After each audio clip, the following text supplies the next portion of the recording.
आदि दोस्तों, आप सभी का स्वागत है हमारे YouTube चैनल में। दोस्तों, आज की इस वीडियो में हम बात करने वाले हैं 17 जुलाई और 18 जुलाई के कुंभ राशि फल के बारे में।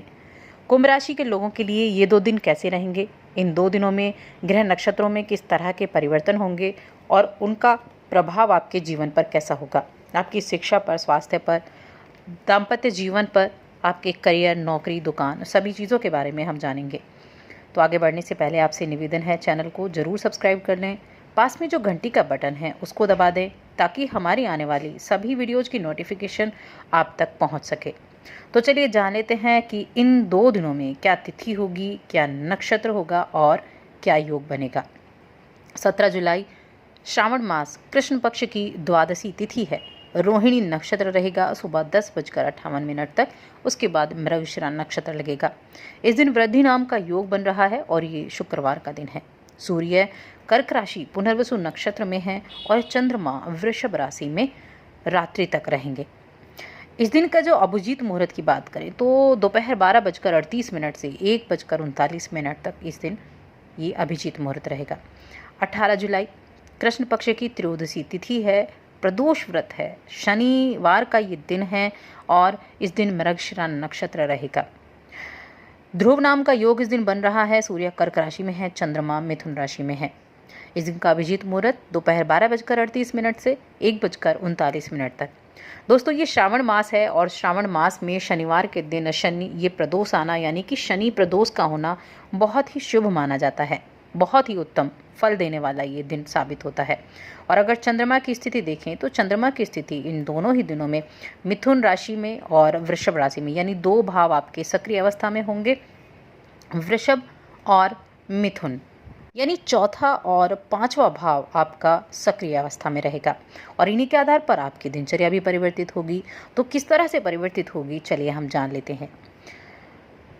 18 जुलाई चंद्रमा आपके चौथे भाव में होंगे, जो कि आपके माता का भाव है, आपके सुखों का भाव है। तो यहाँ एक तो इस दिन आपको अपनी माता के स्वास्थ्य का ख्याल ज़रूर रखना होगा। माता को स्वास्थ्य संबंधी कुछ परेशानियाँ देखने को मिल सकती हैं, कुछ गिरावट आ सकती है, तो ज़्यादा से ज़्यादा समय अपनी माता के साथ आप बिताएं।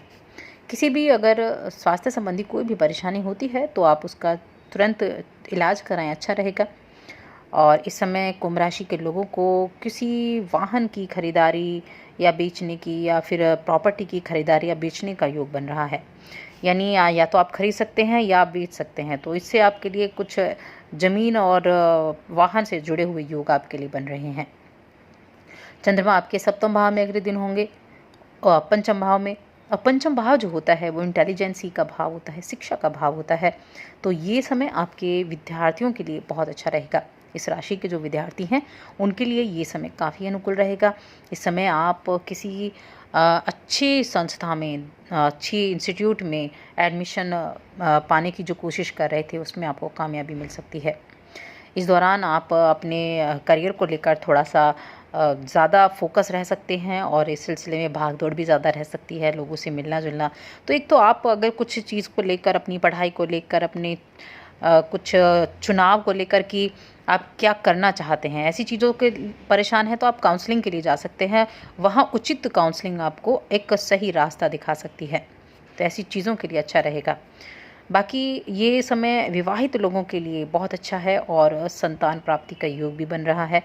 संतान के स्वास्थ्य का हालांकि थोड़ा सा ध्यान आपको ज़रूर रखना होगा, इसका प्रभाव आपके लिए ज़रूर हो सकता है, लेकिन फिर भी समय जो है काफ़ी अनुकूल आपके लिए रहेगा। इस समय आपके चाहे आपके और आपके परिवार के विचार आपस में नहीं मिलते हों, लेकिन समय ऐसा होगा कि आपको उनके सहयोग की आवश्यकता होगी और उनको आपके सहयोग की। आपको ये एहसास होगा कि आपके और आपके परिवार के विचार बिल्कुल ना मिलते हों, या ऐसा आपको लग रहा है कि आप उनसे ज़्यादा कोई आपको नहीं समझता है, लेकिन फिर भी ये समय ऐसा होगा कि आप प्रेम अगर अपने परिवार के प्रति दिखाते हैं तो वो आपको अंदर तक गुदगुदा जाएगा, यानी कि आपको प्रसन्न कर देगा। तो इस समय का लाभ उठाना है और इन 2 दिनों में आपके अधिकांश कार्य पूरे हो जाएंगे। नया कार्य शुरू करना चाहते हैं, कोई नई नींव रखना चाहते हैं, कोई नया स्टार्टअप करना चाहते हैं तो कर सकते हैं। बहुत अच्छा समय है। अपने कार्यस्थल पर, कार्यक्षेत्र पर आपका मन लगेगा, अपने साथ काम करने वाले लोगों से सहयोग की प्राप्ति होगी। पारिवारिक स्थिति ठीक ठाक रहेगी। किसी महत्वपूर्ण काम में आपके किसी परिवार के सदस्य का सहयोग मिल सकता है। अगर किसी बात को लेकर कोई कठिनाई महसूस हो रही है निर्णय लेने में, तो सलाह मशवरा ज़रूर लें। जो आपको एक अच्छी सलाह दे सकते हैं, उनसे सलाह ज़रूर लें। दाम्पत्य जीवन बहुत मधुर रहेगा। आप दाम्पत्य जीवन का पूरा लुत्फ़ उठा पाएंगे। करियर के क्षेत्र में आपके लिए वृद्धि के संकेत बने हुए हैं। आप जो भी काम शुरू करेंगे उसमें सफलता मिलेगी। देखिए, कभी ये नहीं पता होता है कि किस दिशा से कोई नया मौका आ जाए और कौन कहाँ आप पर नज़र लगाए बैठा हो। ये चीज़ें नहीं पता होती हैं, तो इन सभी चीज़ों को ध्यान में रखें। इसीलिए कहते हैं कि हमेशा अपना जो आपका काम है उससे हमेशा जुड़ाव रखें, हमेशा लगाव रखें। अपने काम के प्रति कभी नीरसता ना दिखाएं, क्योंकि निश्चित रूप से जिस काम को आप कर रहे हैं, जिसमें आप मेहनत कर रहे हैं, कामयाबी उसमें बिल्कुल मिलनी ही मिलनी है। और अपनी काम पर अगर आप सोचते हैं कि आपके काम को कोई नहीं देख रहा है, तो ऐसा भी बिल्कुल ना सोचें, क्योंकि आपको नहीं पता होता कि कौन आप पर कहाँ नज़र बनाए बैठा है। ये नज़र आपके काम पर भी हो सकती है, आपके काम को बिगाड़ने पर भी हो सकती है। इसीलिए हर समय अच्छे से अच्छा प्रदर्शन करने की कोशिश करते रहें। शुभ समाचार अचानक से आपको मिल सकते हैं, लेकिन इसके लिए आपने मेहनत भी बहुत की है। कुछ ऐसे न्यूज़ आपको मिल सकती है जिससे मन काफ़ी प्रसन्न हो जाएगा, जिससे मन खुश हो जाएगा। अगर आप किसी संस्था से जुड़े हैं, व्यवसाय से जुड़े हैं, तो आमदनी बढ़ने के संकेत भी मिल रहे हैं। जो लोग काम के सिलसिले में कोई यात्रा कर रहे हैं, या आपका ऐसा काम है कि आपको सारा दिन यात्रा करनी पड़ती है, तो उनके लिए ये समय अनुकूल रहेगा। अगर आप कोई कमीशन से जुड़ा हुआ काम करते हैं, तो उनके लिए भी ये जो दिन है, ख़ास तौर से जो 18 जुलाई का दिन है, बेहद अच्छा रहेगा, क्योंकि चंद्रमा पांचम भाव में होंगे, इंटेलिजेंसी के भाव में होंगे, तो एजुकेशन के फील्ड से जुड़े लोगों के लिए भी अच्छा होगा। जो शोध के कार्य से जुड़े हैं, उनके लिए भी ये समय अनुकूल रहेगा। अगर आप ट्रैवल के व्यापार में हैं, तो आप समझ लीजिए कि इस व्यापार से अब आने वाले दिनों में आपको खूब आमदनी होने वाली है। यानी आप ये सोच सकते हैं कि जो आमदनी आपकी रुकी हुई थी, वो आमदनी अब आपकी फिर से शुरू होने वाली है। आपका ट्रैवलिंग का कारोबार फिर से एक बार तेज़ रफ्तार पकड़ने वाला है। ये दोनों ही दिन आपके लिए कुछ नवीन और सकारात्मक विकास के संकेत देने वाले होंगे।